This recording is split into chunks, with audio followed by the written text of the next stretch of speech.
మీ అందరికీ praise the lord అండి. ఈరోజు మీ కొరకు దేవుని వాగ్దానము. ముందుగా మీతో ఒక మాట, ఈ ఛానల్ని సబ్స్క్రైబ్ చేసుకోండి, బెల్ ఐకాన్ని ఓకే చేయండి.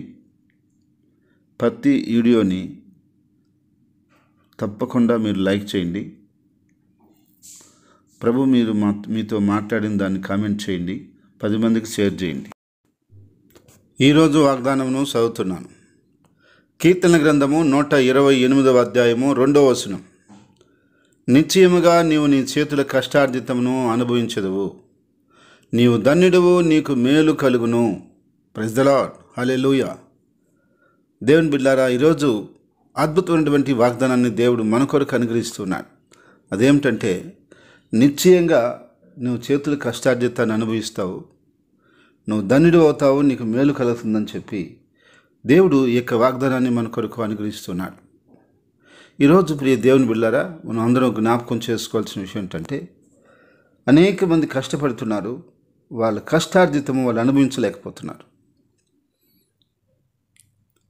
వేల తరబడి అలాగే జరుగుతూ వస్తుంది. సంపాదించిన సంపాదన ఎటు వెళ్ళిపోతుందో వాళ్ళకి తెలియటం లేదు. అప్పులకని, వ్యసనాలకని, రకరకాల జబ్బులకని వచ్చిన సంపాదన వాళ్ళు అనుభవించకుండా వెళ్ళిపోతూ ఉంది.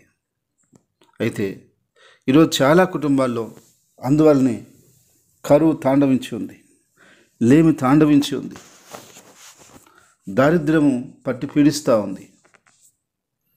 ఎప్పుడైతే వాళ్ళ కష్టార్జితం వాళ్ళు అనుభవించుకొని దేవునికరంగా ఉంటారో, ఆ కరువు కాటకాలు లేకుండా, దారిద్ర్యం లేకుండా సుఖవంతంగా వారు జీవించగలుగుతారు.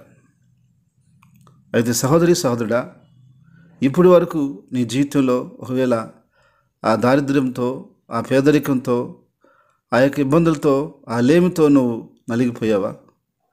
ప్రభు ఈరోజు నీతో చెప్తున్నాడు, నువ్వు దేవుని యందు భయభక్తులు కలిగి ఆయన త్రోవల్లో నడుచుకుంటుంటే నిశ్చయంగా దేవుడు నీ చేతుల కష్టం వ్యర్థం పోనీక నువ్వు, నీ బిడ్డలు, నీ కుటుంబం అనుభవించినట్లుగా ఖచ్చితంగా దేవుడు దాన్ని ఆశీర్వదిస్తానంటున్నాడు. నిన్ను ఆశీర్వదించి నీకు మేలు చేస్తానంటున్నాడు. కాబట్టి ఇప్పటి వరకు నీ కష్టం, నీ రక్తం వడ్డీ రూపంలో, వ్యసనాల రూపంలో, రకరకాల సమస్యల రూపంలో వెళ్ళిపోయింది. కానీ ఇక మీదట అలా జరగదు.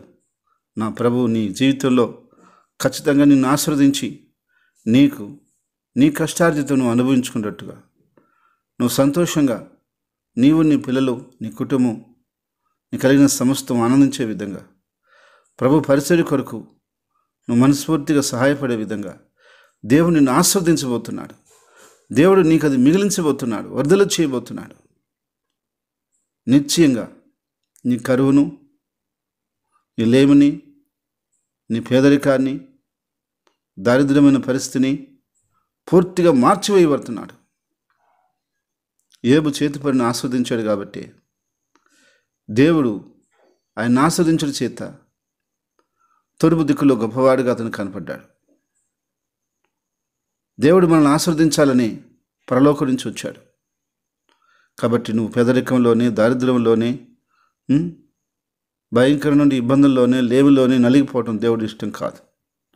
ఖచ్చితంగా నీకు దేవుడు సహాయం చేసి నేను సమృద్ధితో నింపి నీవు మరొకరికి అందించగలిగినటువంటి స్తోమతలో, స్థితిలో, స్థాయిలో దేవుడు నిన్ను లేవనెత్తబోతున్నాడు. నీ ఉద్యోగ విషయంలో, వ్యాపార విషయంలో, నీ పని విషయంలో, నీకు సమస్త విషయంలో నీకు మెండైనటువంటి దీవెను కుమరించబోతున్నాడు. నిశ్చయంగా నీ చేతులు కష్టార్జితవి ఇక మీదట ఎల్లప్పుడూ నువ్వు అనుభవించుదుగాక. ప్రార్థన. ప్రేంగల తండ్రి, పరిశుద్ధమైన దేవా, నీ స్తుతులు స్తోత్రాలు చెల్లిస్తున్నాను. అవును ప్రభువా, నాయనా నీకు వందనాలు చెల్లిస్తున్నాను. అనేక మంది కష్టపడుతున్నారు, కానీ వాళ్ళ కష్టం ఎట్టబడుతుందో తెలియట్లేదు, వచ్చిన సంపాదన ఎట్టబోతుందో తెలియట్లేదు.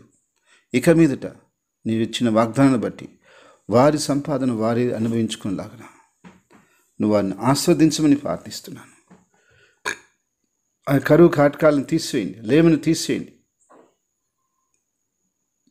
ఆ యొక్క రుణబాధలను తీసివేయండి. ఆ వ్యసనాలకు వెళ్తున్నటువంటి ఆ ధనాన్ని అయ్యా మీరు ఆఫ్ చేయండి.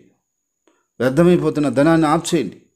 అదంతా నీ బిడ్డల కుటుంబాలకు ఉపయోగపడలాగున సహాయం చేసి, ఆశీర్వదించి, దీవించి, వర్ధలు చేసి నీ నామం మహింపరచుకోమని, అన్ని విధాలుగా దీవించమని యేసుక్రీస్తు నామమున ప్రార్థించి స్తుతించి అడిగి వేడుకుంటున్నాను తండ్రి. Amen, amen, amen. మీ సమస్యలను వాట్సాప్ ద్వారా ఈ కింది నెంబర్కు మాకు తెలియజేయండి. మేము మీ కొరకు ప్రార్థన చేస్తాం.